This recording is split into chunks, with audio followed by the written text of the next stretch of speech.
આજરોજ નાણાપ્રધાન નિર્મલા સીતારામે વર્ષ 2021નું બજેટ રજૂ કર્યું હતું। સેવા CFGIના ઉદ્યોગપતિઓએ વર્ષ 2021નું બજેટ નિહાળ્યું હતું અને આ અંગે એમના મંતવ્યો રજૂ કર્યા હતા। સેવા CFGI ખાતે ઉદ્યોગપતિઓને લાઈવ બજેટ 2021ના નિહાળ્યો હતો અને આ બજેટ અંગે પોતાનું મંતવ્ય રજૂ કર્યું હતું। દેશના બજેટને લઈ ફેડરેશન ઓફ ગુજરાત ઇન્ડસ્ટ્રીઝના પ્રેસ કોન્ફરન્સ કે જેમાં FGI પ્રમુખ મનોહર ચાવલાનું નિવેદન ઉદ્યોગપતિ ગીતાબેન ગોરડિયા, અભિષેક ગંગવાલ, સંજીવ શાહ સહિતના મહાનુભાવોની ઉપસ્થિતિમાં આ બજેટ અંગે જણાવ્યું હતું। બજેટમાં દરેક ક્ષેત્રને ધ્યાનમાં લેવાયું છે। અર્થતંત્રને બૂસ્ટ કરનારા બજેટ નવા ઉદ્યોગોને લાભ પણ મળશે, જૂના ઉદ્યોગોને કોઈ ફાયદો નહીં થાય। બેંકના ખાનગીકરણથી બેંક મજબૂત બનશે। NPAમાં ઘટાડો થશે। હેલ્થ કેર માટે સારું બજેટ છે। કેપિટલ ખર્ચથી નવી કંપની ઊભી થશે અને રોજગારીનું સર્જન થશે।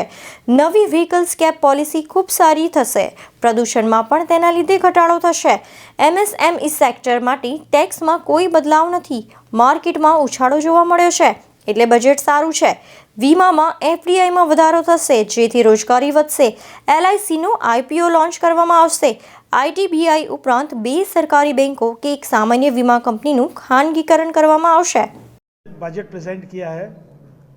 ज़्यादातर उनका फोकस गवर्नमेंट स्पेंडिंग पे रहा है और वो सब सेक्टर को कवर करने की कोशिश की है उन्होंने। हेल्थ सेक्टर है, इंफ्रास्ट्रक्चर सेक्टर है, ऑटोमोबाइल सेक्टर है, एंड ये इस पे खर्चा करने से इकोनॉमी को बूस्ट देने की उन्होंने बहुत प्रयत्न किया है।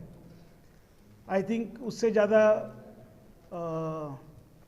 जो अपना पर्सनल जो टैक्सेशन है या डायरेक्ट या इनडायरेक्ट टैक्सेस है उस पर ज़्यादा उन्होंने ज़ोर दिया नहीं है, बिकॉज उन्होंने लास्ट 2-3 वर्षों में और ख़ास करके लास्ट ईयर में उन्होंने जो छोटे छोटे बजट्स रोल आउट किए थे उसके वजह से उनको वहाँ पर रिस्ट्रिक्शन हुआ। पर इस साल उन्होंने जो कैपिटल एक्सपेंडिचर है उस पर ज़ोर ज़्यादा दिया है। ये दिस इज़ माय ओपिनियन। उद्योगों માટે શું છે બજેટમાં? आपको क्या लगता है कि जो इंडस्ट्रियलिस्ट है उसको ये बजट से क्या मिलता है? इंडस्ट्रियलिस्ट में जो स्टार्टअप है और जो नई इंडस्ट्रीज़ आएगी उनको प्रोत्साहन मिलेगा। बाकी जो पुरानी इंडस्ट्रीज़ है और जो रनिंग इंडस्ट्रीज़ है उसको अभी तक कुछ बेनिफिट नहीं है। हाँ, उन्होंने जो डिस्प्यूट्स जो है उनके ऊपर जोर दिया है कि जो 6 साल में रीओपनिंग होता था वो अभी 3 साल का रीओपनिंग करेंगे, तो that will reduce basically the litigation. में चेंजेस नहीं है। सब लोग जो सोच रहे थे कि थोड़ा कोविड से आएगा कुछ आएगा, वो ऐसा कुछ नहीं हुआ है। आप देखिए कि market already 1600 point almost 4% up है। That means the budget is well appreciated and accepted by the industries.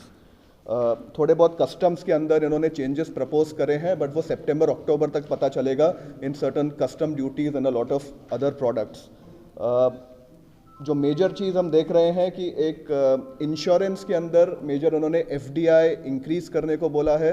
उससे ऐसा लगता है कि इंडस्ट्रीज़ ओनर्स को काफ़ी ऑप्शंस और मिलेंगे regarding insurance for their employees and also for the industries, which we can pass on to our employees and cover them more under insurance. तो वो एक अच्छी बात लग रही है कि हमको ऐसा लगता है कि ज़्यादा ऑप्शंस आएंगे and our insurance premiums might go down. We have to wait and watch.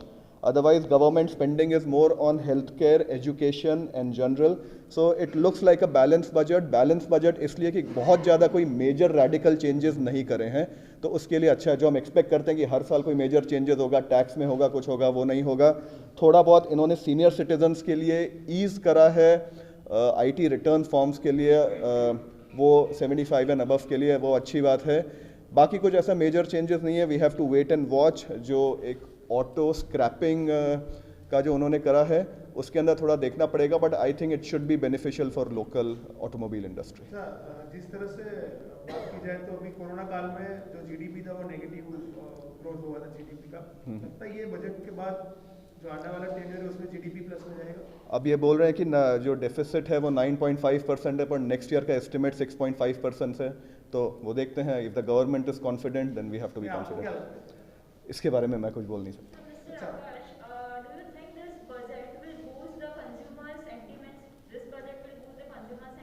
It should boost the consumer sentiments because जो गवर्नमेंट ने काफ़ी जो पैसा दिया है इन इंफ्रास्ट्रक्चर, हेल्थ केयर, दूसरे सब सेक्टर्स में है, तो अगर at the end of the day अगर कंज्यूमर्स के पास अगर पैसा आएगा, स्पेंडिंग पावर होगी, तो indirectly and directly it will effect all the industries. हम लोग जो भी कुछ बनाते हैं, वेदर डायरेक्ट कंज्यूमर प्रोडक्ट होता है, indirect, at the end of the day अगर कंज्यूमर उसका पैसा दे पाएगा तो ही हम बेच पाएंगे। So overall I think the budget looks good, the market sentiment is good, the market reaction to the budget is good immediately, but we have to wait and watch and we have to read the finer details.